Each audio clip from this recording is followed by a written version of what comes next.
राधे राधे दोस्तों, मैं बबता Tripathi YouTube channel पर स्वागत करती हूँ। मैं एक बहुत ही प्यारा शिव होली गीत गाने जा रही हूँ। अच्छा लगे तो लाइक करिए, सब्सक्राइब करिए, शेयर करिए, सपोर्ट करिए। गाना को पूरा सुनिएगा। धन्यवाद दोस्तों।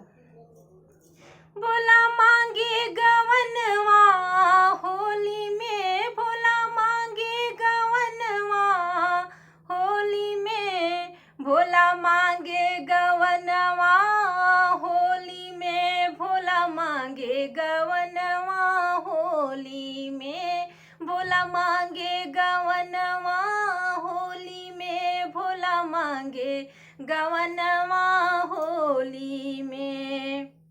अरे पहिला संदेशा ब्रह्मा जी के अइले, ब्रह्मा जी के अइले, ब्रह्मा जी के अइले। अरे गौरा के मनवा ना कैले, अरे गौरा के मनवा ना कैले।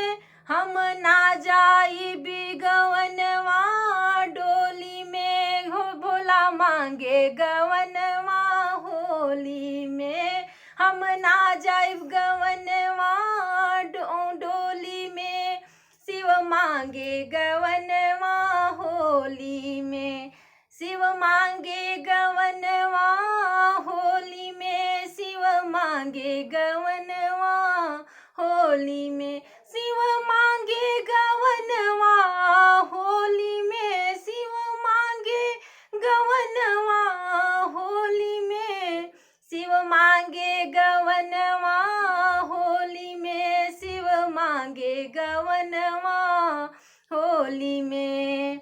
दूसरा संदेशा विष्णु जी के अइले, विष्णु जी के अइले, विष्णु जी के अइले।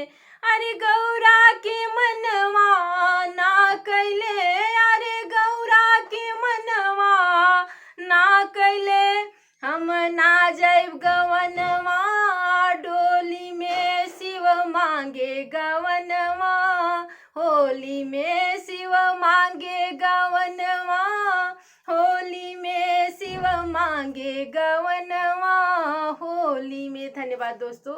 मेरा गाना अच्छा लगे ज़्यादा शेयर करिए, सपोर्ट करिए। धन्यवाद दोस्तों।